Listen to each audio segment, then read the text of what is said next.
first and foremost, I want to say this game was absolutely fantastic. If you are a traditional JRPG fan, you would enjoy this game a lot. It does have some quirks to it that make it slightly different than, say, like a pixel remaster of Final Fantasy in terms of how your characters play out and how you can fight your battles as you go along, because you do have an opportunity. There were some major quality of life improvements between the first one and this one, namely the latent abilities. The latent skills that each character has are really cool. Actually, I liked them a lot, and they came in really handy. So, I know they weren't in our main party, but specifically Ochette, with her ability to capture and then provoke the enemies, I think is one of the best abilities, if not the best ability in the game. It does really become so strong by the end. I mean, you saw it in that final fight when I used the Dreadwolf, who he did like 20k damage to everybody on the field, and then he also like dumbed them down. Like he took away, he lowered their physical and elemental defenses, and so. But then you also have, the characters. You have the characters like Cataracta, and then you have you have the three big ones: Cataracta, Glacius, and Terra. And she does really become really overpowered really quickly by the end of the game. I'm not going to say she's kind of one of the harder ones to level up throughout it, but she does become one of the strongest characters in the game by the end. The other is actually Casti. Her ability to use items to buff up parties or concoctions to hurt the enemy, but her latent ability allows her to use all these items without actually using the items. And so you don't have to worry about running out of stuff as you do these longer battles, which is really strong at the end, because I was able to use a bunch of stuff a bunch of times and not have. I mean, by the end of the game, you kind of have a I don't want to say it's not really an unlimited amount of supplies, but they're basically unlimited amounts because you have so many. But early on, that is one of the best skills to have, because you're not afraid to use her concoction ability because you're worried about losing all your items right away. Like when you don't have a bunch of money, when you haven't been through a bunch of dungeons, being able to use all these kind of powerful mixtures without the worry of losing any of your items is incredible. It's a super strong ability. All of the stories were great. I kid you not. Like there were a couple that were really good in Octopath Traveler 1, but all of these were great. You have the Shakespearean tragedy with Oswald, whose best friend and partner betrays him, murders his family, then frames him for that murder, knowing he's going to get sent to prison for it. And then on top of that, you find out that he doesn't, spoiler alert, that he doesn't murder your family. He kidnaps them to use them as science experiments. Like that's deep shit right there. that is some deep stuff that only Square Enix puts out in their video games. Hikari was by far my favorite character, and I'm not just saying that because that's who I started with, but I loved this idea of the quote-unquote half-breed who then becomes the father's favorite, only to then have the firstborn betray the father because he's corrupted and he doesn't appreciate the fact that he's about to be looked over for the next king in line for this half-breed that nobody respects. Only to find out that everybody actually does respect Hikari much more than they do his brother Megumi, I think his name is, Maguno. And so his storyline of bringing his partners back together, going around the world and finding these people, to then come back and overthrow his blood relative, his brother, to then bring peace to a country that has only known war. Such a fantastic story. Throne was one of my favorite characters. This girl who, is found as an orphan, right? Very, very Sekiro-like. She's very much Emma from Sekiro Shadows Die Twice. She's this orphan found by an assassin who is in charge of one of the most ruthless gangs in the world, on the continent. And she's raised to be the perfect assassin, only to then realize she doesn't like what she's doing anymore and tries to fight her way out of it, to find out that her dad is not who she thinks her dad actually is, and he's this guy who started this gang. And so Throne's story is great, Oswald's story is great, Hikari's story is great, and all the others. Particio, you've got this very capitalist oriented man, but he sees how capitalism can be corrupted by people like Rock, and so he uses his ability as a merchant, as a capitalist, to better the entire world, instead of like what we see most of the days nowadays in real life, where they use it to monopolize and empower and enrich themselves at the expense of everybody else. And so you just have these 8 incredible stories that all kind of culminate together at the end.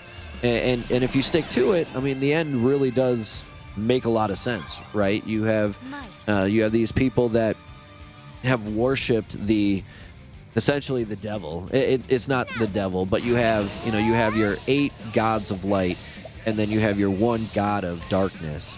But you can't have the light without the darkness. And so, and so you culminate together to beat back the shadow. And it's just really, really good storytelling.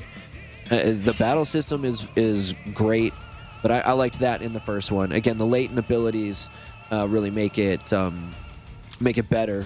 Quality of life is a little bit better. You also you can still attack in a round in this one and earn another BP next round, whereas before, I believe you actually had to wait a round to collect a BP point for the next round, so you could do 2 attacks as opposed to 1. Whereas this one, I can still just do a basic attack and still earn BP for the next round, which is, again, just another quality of life improvement that just makes it better. It's not that it made it more difficult or it made this easier, but it slimmed down the time it took to do the major boss battles. Because, I mean, that last fight with V-Day was like an hour and a half. It was like an hour and 20 minutes, hour and 30 minutes, something like that. So, being able to attack and still garner power throughout the fight is a very, very good quality of life improvement that I respect a lot. But we saw there's still a few quirks in this game that could have been worked out. For example, it said that for one of Temenos's abilities, revive and restore, right? It says it's going to revive and restore a great amount of HP for all allies. And then we used it, and it just used it on the one person. So, and so maybe I'm reading that wrong, right? Maybe I'm reading that wrong, as in, if I would have had multiple people that were knocked out, maybe it would have done it on the multiple people that were actually dead. But that's not the way that it read to me. The way that it reads to me is that it'll restore and revive and restore all allies. That means every single one of them, even if they don't need to come back, even if they don't need to be revived, they should have at least had some of their HP restored. So there's probably some loss in translation that that could have been better. But it is what it is.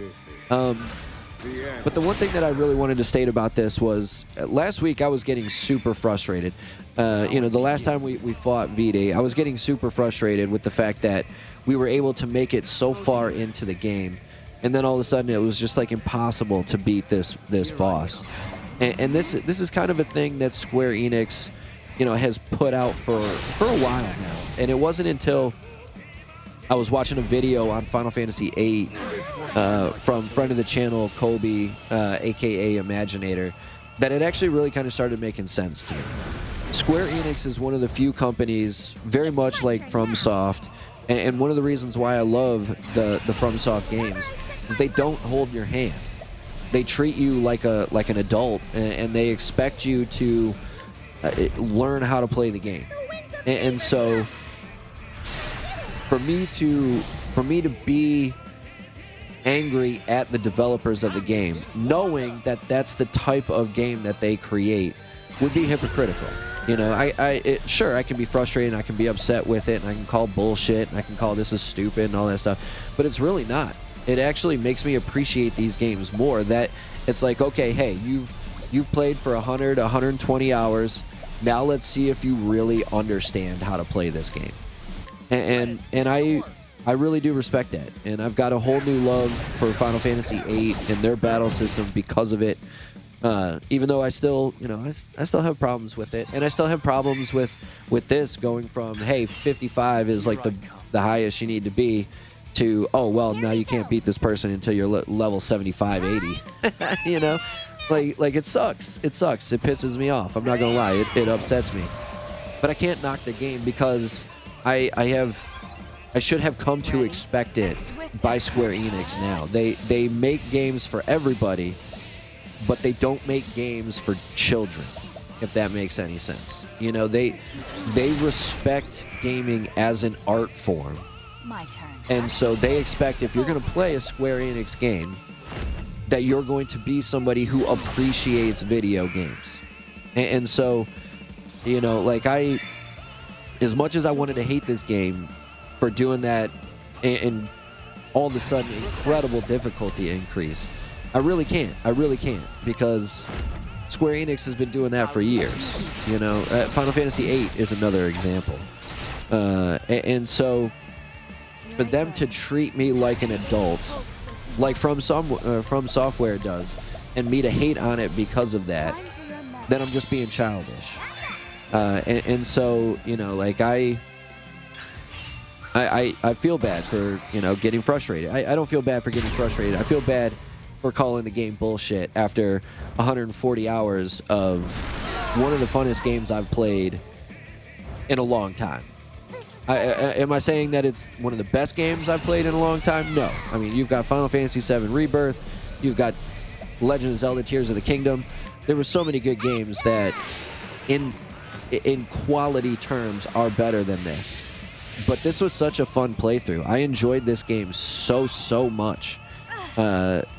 And so for me to just all of a sudden hate it because of, one final boss, knowing what I know about Square Enix as a gaming company, is kind of bullshit on my part. And so I'm not going to knock it because of that. I'm going to appreciate the fact that they do treat me as a video game individual and not just somebody who plays video games, right? And so two huge thumbs up for this one. If you haven't played the first one, doesn't matter. This one's better. Get this one. Don't worry about the first one. If you really enjoy this one and you want to go back and play Octopath Traveler 1, sure, I can see that. But if you're interested in the Octopath Traveler games, buy this one. It's better than the first. I strongly urge you guys to get into this one because, again, it's a traditional Japanese RPG with some really unique twists that make it a little bit more special. But two huge thumbs up. Very well done by Square Enix, which, I mean, there's a reason why they're one of my favorite companies out there. Square Enix from Software, they're basically my top two in every way, in every shape and form. And so, another home run by them. And I'm really glad we played this one. I'm really glad we played this one. It was good. It was very good.